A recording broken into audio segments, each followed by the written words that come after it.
Marco Island Dredging and Bird Sensitivity Project. The project was located on the southwest coast of Florida, in the community of Marco Island.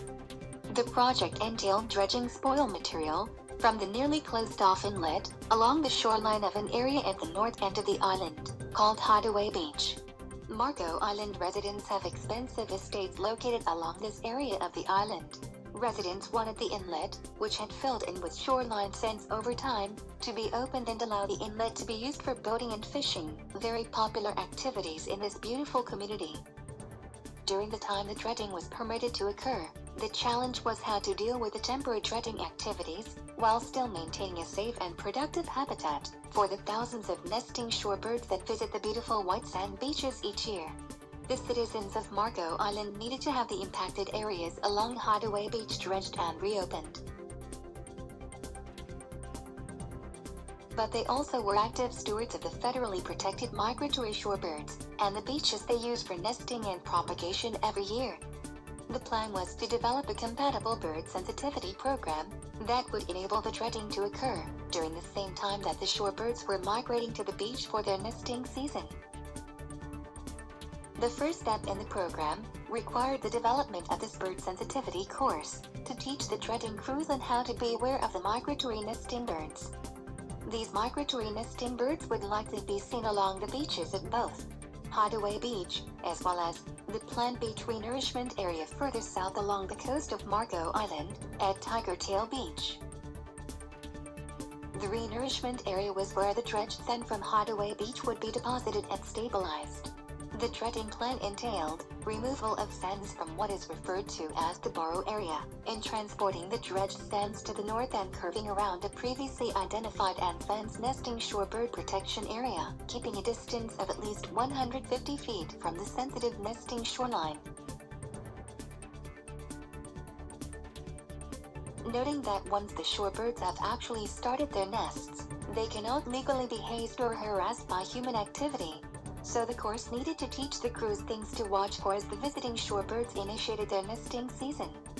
The crews needed to know what they needed to watch for, not only at the borrow areas along Hideaway Beach, but also the yearly frequented Tiger Tail Beach, where the dredged spoil materials would be placed for beach renourishment. The course explained the things the crew members need to do when and if they see shorebirds attempting to nest in areas outside the fenced protection areas at Hideaway Beach, and the broad expanse of the proposed project renourishment area at Tiger Tail Beach. The shorebirds are federally protected under the Migratory Bird Treaty Act of 1918, which was signed by multiple nations around the world. It protects the populations of migratory birds that were dwindling due to losing their natural habitat, or through the impacts of hunting. The Migratory Bird Treaty Act prohibits the taking, killing, possession, transportation, and importing of migratory birds, their eggs, and nests, except when specifically authorized by permits from the U.S. Department of Interior. While the Act has no provision for allowing unauthorized take, the U.S. Fish and Wildlife Service realized that some birds may be harassed, harmed, or even killed due to project construction activities, even if all reasonable measures to protect the birds are implemented. The U.S. Fish and Wildlife Service Office of Law Enforcement reviews unauthorized take incidents. The Office of Law Enforcement focuses their resources on investigating and prosecuting individuals and companies that take migratory birds without regard for their actions or consideration of the law. To minimize impact and avoid take, strict penalties may occur from violations of the law. The Migratory Bird Treaty Act protection measures include compliance with posted signage and fencing of the nesting protection areas. Designated beach, dune, and upland buffer zones will be marked with posts and signs stating "Do not enter, important nesting area." Crew members should ensure that these areas are not disturbed within the 150-foot buffer zone. This course teaches what crew members should do if they see birds attempting to nest or show interest in nesting in the project area. It also reaffirms that no construction activities, pedestrians, vehicle movement, or equipment stockpiling is allowed within the buffer areas. Designated travel corridors will be marked outside the buffer areas to reduce the chances of disturbing the nesting birds. Heavy equipment, vehicles, and pedestrians may transit past these nesting areas while staying within these corridors. However, stopping or turning is prohibited within the designated travel corridors adjacent to the breeding areas. When flightless chicks are present, within or adjacent to the travel corridors, vehicle movement will require that a bird monitor be present to ensure no chicks are within the path of the moving vehicle, and no tracks remain that could trap flightless chicks. The course teaches the crew that the shorebird breeding nesting season typically occurs between March 15th through September 15th. Since the project will occur in that period, the Marco Island Migratory Bird Abatement Sensitivity Plan will follow the protection protocol. Since work will occur within a historic shorebird nesting area, passive and/or active bird abatement techniques should be deployed before the onset of the nesting season, regardless of whether monitoring reveals active bird use. Passive techniques to discourage nesting include kites, mylar balloons, or streamers, and frequent human activity in areas where birds may be attracted without disturbing any currently nesting birds or any sea turtle nest areas. Passive and active abatement techniques will be ineffective for birds that have already established nests. In the event that birds are initiating nesting activities such as courtship and/or copulation is discovered, the U.S. Fish and Wildlife Service and the Florida Fish and Wildlife Conservation Commission officials should be contacted and abatement measures should be altered to include more active deterrent methods. Passive measures such as filter cloth or black silt fencing should be placed in beach areas where nesting is likely. Other techniques include frequent human presence. More aggressive measures may include hazing, harassment with propane air cannons, scare away effigies, air horns, and pyrotechnics. Timing, persistence, organization, and diversity of abatement measures are crucial in deterring birds from establishing active nests in the project areas. Silver or mirrored helium-filled mylar balloons and streamers may be effective for deterring birds from establishing nests within the project areas. Predator bird kites of potentially endemic raptors may also work as a deterrent. Because birds are relatively fast at habituating to this kind of passive technique, the kites will need to be moved and relocated frequently. Effigies that are not typical to natural wildlife in the area will be ineffective. Owls are not typically found along beaches. Balloons and tinsel streamers should be affixed with 4-foot-long, flexible plastic sticks that move easily in night wind are effective deterrents. Passive abatement techniques should be deployed by the contractor within the work areas, including but not limited to beach renourishment areas, travel corridors along the beach from the construction access, and staging areas.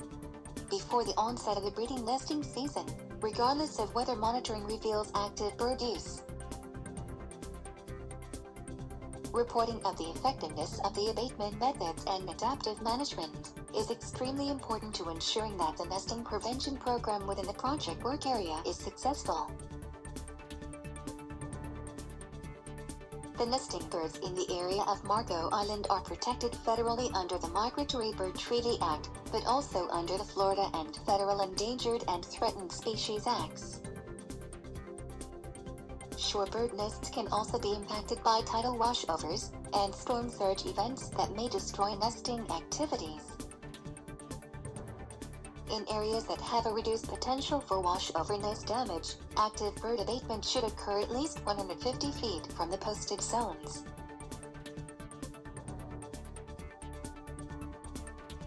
Florida's beach nesting birds fall into two categories. 1. Seabirds that are typically colonial nesting birds that nest together in large groups, and 2. Shorebirds that are typically solitary nesters that nest individually or in very loose aggregations.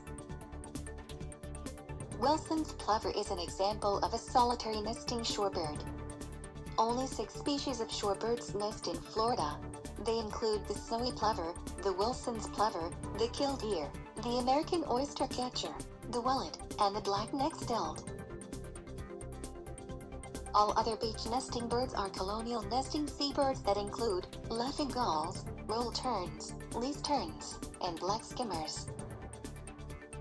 There are 4 imperiled beach nesting birds. They are the American oyster catcher that has its breeding habitat and distribution north of the Marco Island region, where observation of this bird is possible but nesting less likely in the area.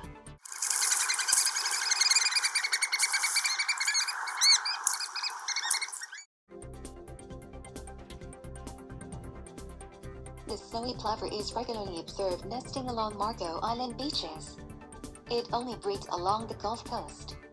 Because of the way their colors blend with the beach sand and the shells, they can be difficult to see.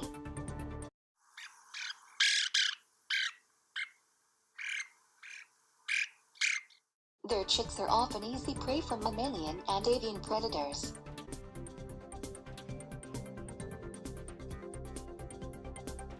The least tern is also regularly observed on Marco Island. Egg laying usually begins in late April to early May.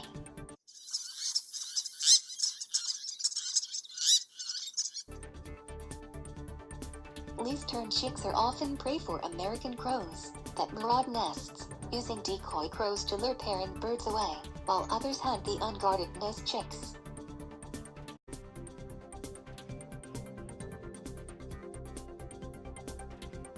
Black skimmer breeding usually starts in May. This bird can often be seen skimming along the water while foraging surface fauna.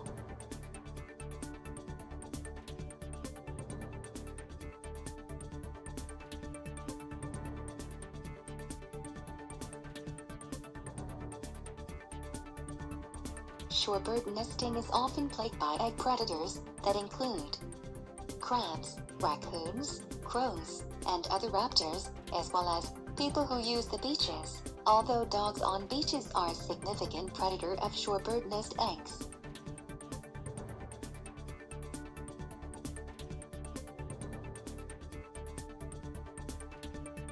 The Marco Island dredging of the areas along Hideaway Beach and Tiger Tail Beach restoration project was finally completed in 2016.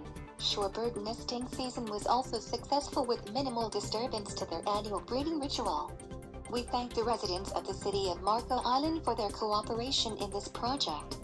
We also thank Mr. Ricardo Zambrano of the Florida Fish and Wildlife Conservation Commission for his involvement, and the crew members of Gator Dredging Company of Clearwater, Florida, for allowing us to provide the expertise and training for the nesting bird sensitivity program.